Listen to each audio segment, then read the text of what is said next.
This is the new Range Rover Velar, and it's the SUV you're going to want if you want to look super stylish. I mean, look at it. It's a big car, but it looks absolutely amazing. Thing is though, style, yeah, it doesn't come cheap.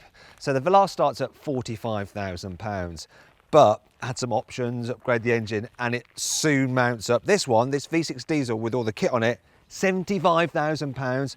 So if you click up there, go to carwow.co.uk, you can configure your ideal car online. You'll then get offers back from dealers and you'll be able to compare prices and make sure that you're buying at the right price for you. Now, on the inside, the stylish theme certainly continues with this Velar. I mean, look at this. I do really like what Land Rover has done with the inside of this car. Now this is the HSE version, so you get extra soft leather.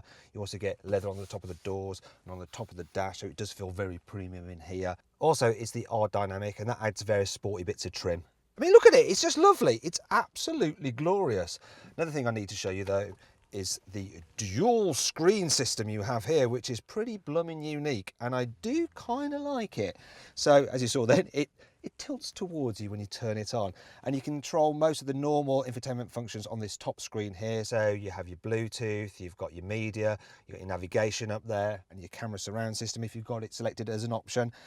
And then down here you control other functions. So I can go through the car settings, I can go through the terrain response system, and more about that later. I can control the climate, the seat, so I can blow some air through the seats to cool my bottom and operate the climate, which is nice, it's great. When you're sat still, this thing is blooming amazing.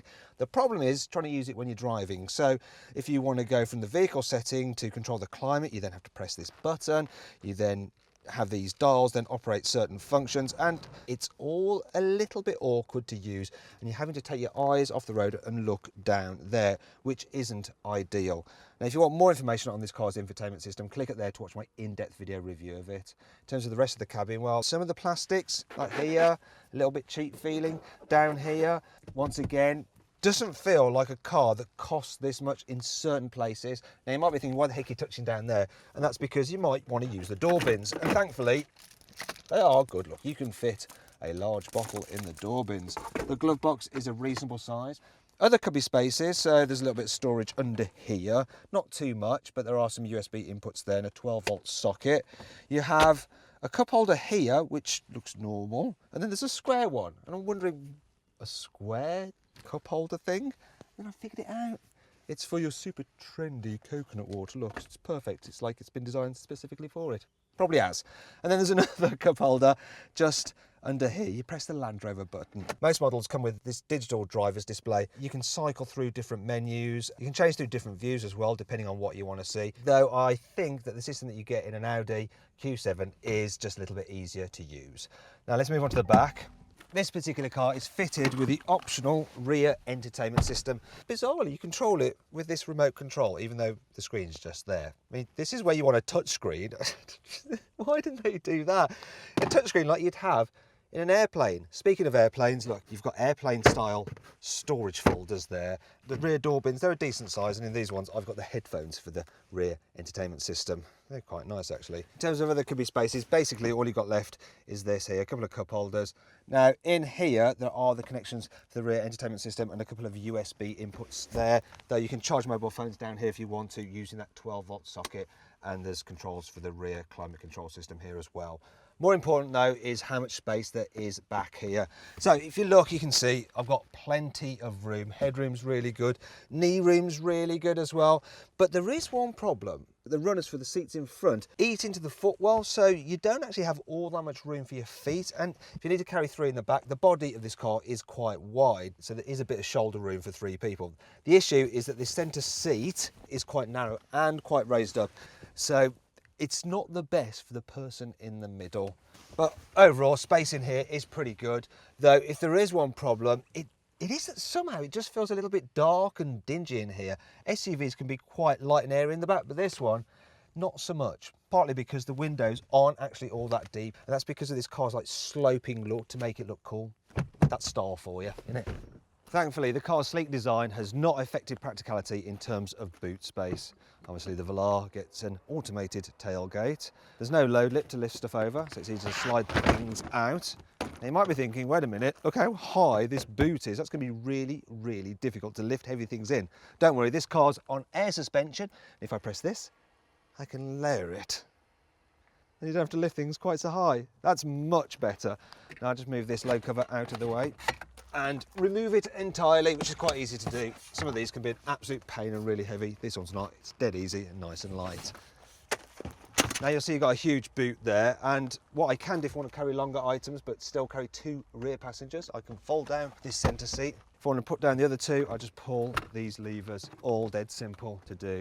The load floor isn't completely flat, so there's a bit of a step there, but because it's not the seats that are raised up, you can still push things easily to the front of this big car. And look at the space you've got there, it's absolutely huge. Probably wondering what's under here. A spare wheel. Don't get that on some cars these days, not even on SUVs. Now, if you want some more information about this car's practicality, click up there to watch my detailed practicality video. You'll see how much stuff I can fit in this car's boot and just how easy it is to fit a child seat. Okay then, that's the walk around bit dealt with. Now it's time to see what this car feels like to drive. So the big question for me about the Velar is, does it feel like a proper Range Rover? Does it give you that regal, superior feeling? Yeah. It absolutely does. If we're driving around towns or villages, you've got that nice high driving position, so you can look down on other traffic. Though the way the cockpit sweeps around you, it feels more sporty, and the rakish windscreen, that adds to that as well. The only problem is that that rakish windscreen does mean that you get this huge blind spot there. Back window isn't very big either, so actually it can be a little bit tricky to manoeuvre this big old car. Now, if you want to see for yourself what this car's like to drive, click up there to join me for a first-person point of view video test drive. You can get the Velar with 3 petrol engines. There's 2 2-litres and a 3-litre V6 supercharged that's very quick but also quite thirsty. Then there's the diesels, so there's 2 2-litres again, and a 3-litre V6, which is in this car, and it's punchy, it's got good performance, it's pretty smooth. It's not the most economical thing, so I'm averaging 32 miles per gallon, which is, it's all right. I mean, this is a big, heavy car. But yeah, the engine kind of suits it because it's smooth, like I say, and it works well with the 8-speed gearbox, which just slushes gears together. But if you don't want to be fully automatic, you can change gears yourself using the paddles. V6 versions of the Velar come with air suspension as standard, and it's a £1,000 upgrade on the 2-litre cars, and it's well worth having because in comfort mode, the car just seems to float up the road. You do get a little bit of fidgeting around at very low speed, especially if you've got big wheels, such as the 20-inch rims on this car, but it's not too bad.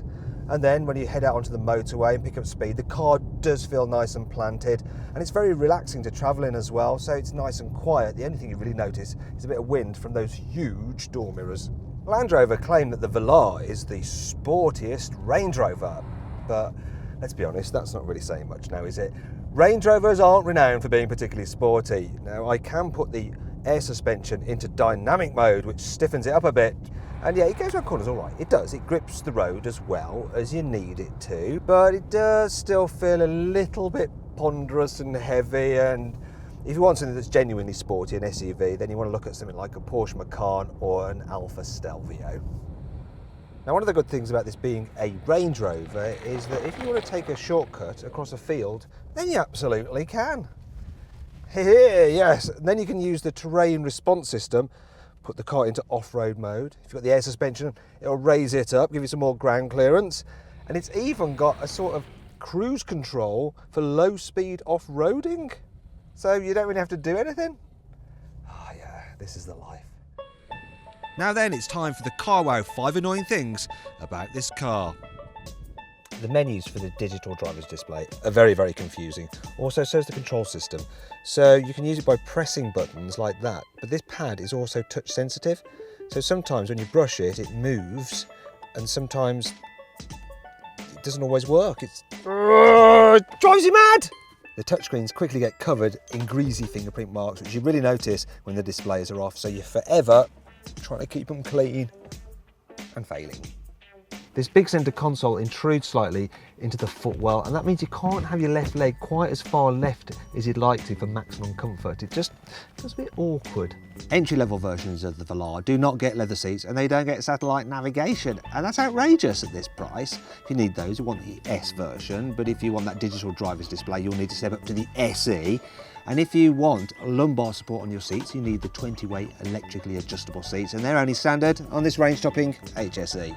Considering this is supposed to be a car for stylish people, it's a bit of a miss that this car doesn't seem to have a dedicated sunglasses holder.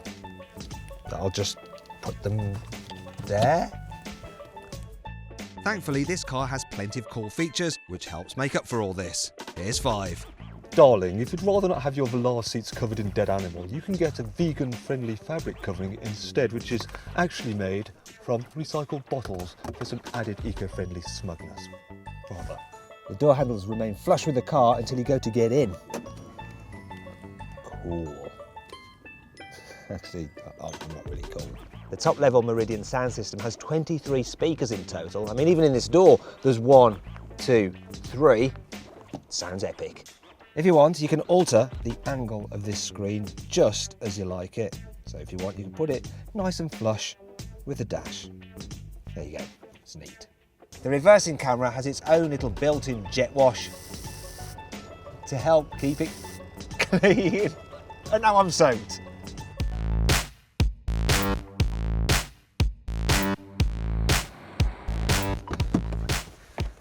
Now, if you click up there, you can go to carwow.co.uk and you can compare the best deals you can get on the Range Rover Velar and get more information on trim levels and various specs. So then, what's my overall verdict on this car? Should you avoid it? Should you consider it? Should you shortlist it? Or should you just go right ahead and buy it? Well, I reckon you should shortlist the Range Rover Velar. You see, it is a really stylish SUV. It's just that it's also rather expensive. If you enjoyed this video, please like it and share it, and click on our logo to subscribe to our channel. Also, click on the video windows for more CarWow videos. Did you spot the Easter egg in this video? It was the image of the original Range Rover Velar in the car's glove box.